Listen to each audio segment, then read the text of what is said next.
హల్లెలూయా. ప్రభు యొక్క ఘననామంలో మీ అందరికీ శుభాభివందనములు. ఈరోజు ఈ వాక్య భాగాన్ని మనము చదువుకుందామండి.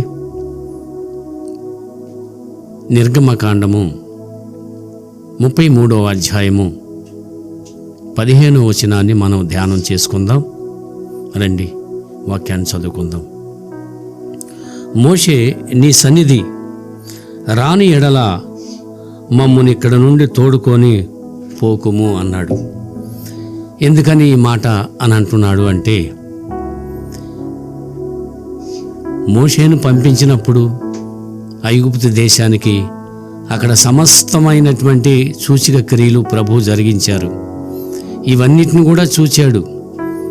ఆ తదుపరి ఎర్ర సముద్రాన్ని కూడా 2 పాయలు చేసినట్లుగా అది కూడా చూచాడు. అయినా సీనాయి యొక్క కొండ దగ్గర ఈ యొక్క సంఘటనలు జరిగినాయి. ఎందుకంటే ఇంకా దేవుని యొక్క సన్నిధి తోడుగా ఉండాలి, ఆయన యొక్క ఆత్మ నాలో ఉండాలి, ప్రభువుకి ప్రాధాన్యత ఇవ్వాలంటే గట్టి నమ్మకం మోషేకు ఉందండి. ఈ రోజున ఎంతమంది మోషే లాంటి ప్రజలు, బిడ్డలు ఆసక్తితో ప్రభు యొక్క సన్నిధిలో దేవుని వాక్యాలు వింటున్నారు చెప్పండి. కాబట్టి మోషేలాగా మనం కూడా దేవుని యొక్క వాక్యములో బలంగా వాడబడి విశ్వాసంతో ముందుకు సాగినట్లయితే ఈ రోజున మనము దేవుడిచ్చేటువంటి ప్రతిఫలాలు పొందుకోవచ్చు.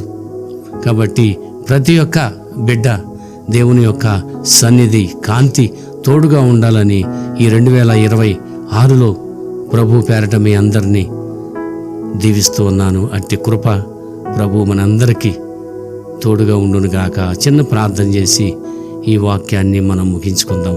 పరిశుద్ధుడు అయిన దేవా, కృపగల తండ్రి, మీ సన్నిధి కాంతినైనా మీ బిడ్డలకి తోడుగా ఉంచండి.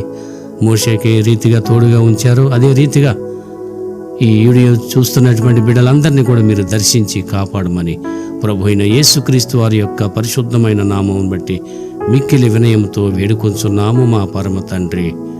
ఆమేన్, ఆమేన్, ఆమేన్.